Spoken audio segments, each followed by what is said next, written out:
समुद्र की गहराइयों में पनडुब्बियों की आवाजाही अक्सर आंखों से ओझल रहती है, लेकिन आज एक ऐसा कल पक्ष बना है जो सामरिक संतुलन को नई दिशा दे सकता है। हिंद महासागर अरब सागर क्षेत्र में पाकिस्तान नौसेना की उपस्थिति अब सिर्फ सतह तक सीमित नहीं रहने वाली है। उसके बेड़े में शामिल हो रही नई पनडुब्बियों के कारण निर्जन सागर से रणनीतिक पानी तक भारत की चुनौतियां बढ़ रही हैं। नमस्कार, मैं खुशी चौधरी और आज हम ये समझेंगे कि चीन ship building and offshore international company के साथ मिलकर पाकिस्तान ने किस तरह अपनी नौसैनिक ताकत बढ़ाई है और भारतीय नौसेना किन चुनौतियों का सामना कर रही है और इस पूरे क्राइसिस पिक्चर में क्या बदलाव संभव है।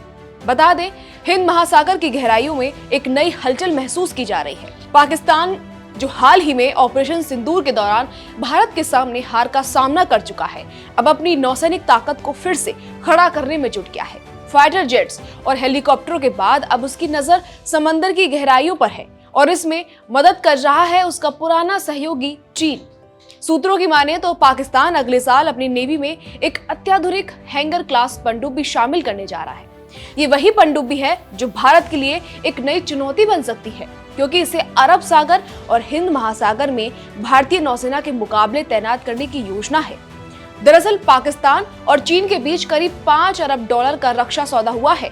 इस सौदे के तहत दोनों देश 8 हैंगर क्लास डीजल इलेक्ट्रिक पनडुब्बियां बना रहे हैं। इनमें से 4 पनडुब्बियां चीन में बनेंगी और बाकी 4 पाकिस्तान में। पाकिस्तान नौसेना प्रमुख एडमिरल नदीद अशरफ ने इसकी पुष्टि की है कि पहली पनडुब्बी अगले साल सेवा में शामिल कर ली जाएगी और साल 2028 तक सभी 8 पनडुब्बियां बेड़े में शामिल हो जाएंगी।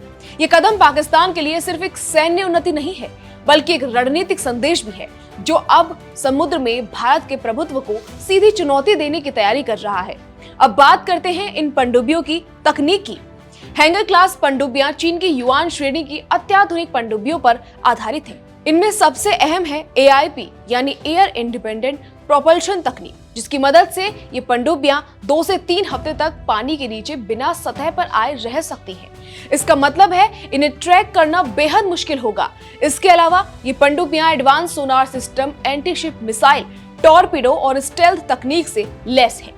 दूसरे शब्दों में कहें तो पाकिस्तान अब समुद्र की गहराइयों से हमला करने की ताकत जुटा रहा है। अब सवाल यह है कि भारत की स्थिति क्या है। फिलहाल भारतीय नौसेना के पास 6 स्कॉर्पियन क्लास, 6 रूसी किलो क्लास और 4 जर्मन HDW क्लास की पनडुब्बियां हैं। इसके अलावा 2 परमाणु पनडुब्बियां INS अरिहंत और INS अरिघाट भी बेड़े में है। लेकिन भारत के पास अभी कोई भी AIP तकनीक वाली पनडुब्बी नहीं है। हालांकि भारत ने अगस्त 2025 में जर्मनी के साथ 70,000 करोड़ रुपए की डील पर हस्ताक्षर किया है, जिसके तहत 6 नई AIP सबमरीन बनाई जाएंगी। लेकिन इनकी पहली यूनिट आने में कम से कम 7 से 8 साल लग सकते हैं। यानी अगले कुछ सालों तक पाकिस्तान को इस मोर्चे पर बढ़त मिल सकती है। रणनीतिक रूप से देखें तो ये भारत के लिए एक बड़ी चुनौती है। पाकिस्तान की नई पनडुब्बियां अरब सागर में उसकी एंटी एक्सेस एरिया डिनाइल क्षमता को बढ़ाएंगी, यानी वो ऐसे हथियार तैनात कर सकेगा जो दुश्मन जहाजों को उसके क्षेत्र में आने से रोके। भारत एक वरिष्ठ नौसैनिक अधिकारी ने इसे गंभीर खतरा बताते हुए कहा है कि ऑपरेशन सिंदूर में हमने नॉर्थ अरब सागर में पूरा प्रभुत्व दिखाया था, लेकिन अब पाकिस्तान चीन और तुर्की की मदद से अपनी कमजोरियां दूर करने की कोशिश कर रहा है। यानी आने वाले सालों में समुद्र के नीचे भी भारत पाकिस्तान के बीच एक नया कोल्ड वॉर शुरू हो सकता है। यहाँ चीन की भूमिका बेहद अहम है। वो सिर्फ पाकिस्तान को हथियार नहीं दे रहा, बल्कि टेक्नोलॉजी ट्रांसफर के जरिए उसे आत्मनिर्भर भी बना रहा है। चीन की रणनीति स्ट्रिंग ऑफ पर्ल्स के तहत हिंद महासागर में भारत को घेरने की कोशिश मानी जा रही है। इसमें श्रीलंका, म्यांमार और अब पाकिस्तान तीनों मिलकर भारत के चारों ओर एक समुद्री घेरे का निर्माण कर रहे हैं। तो सवाल उठता है कि अब भारत क्या करेगा, क्योंकि अब जंग केवल आसमान या जमीन पर नहीं, बल्कि समुद्र की गहराइयों में भी लड़ी जाएगी।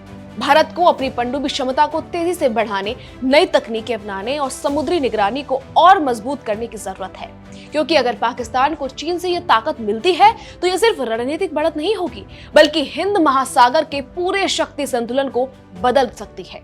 और तब अगली लड़ाई सतह पर नहीं, गहराई में शुरू होगी।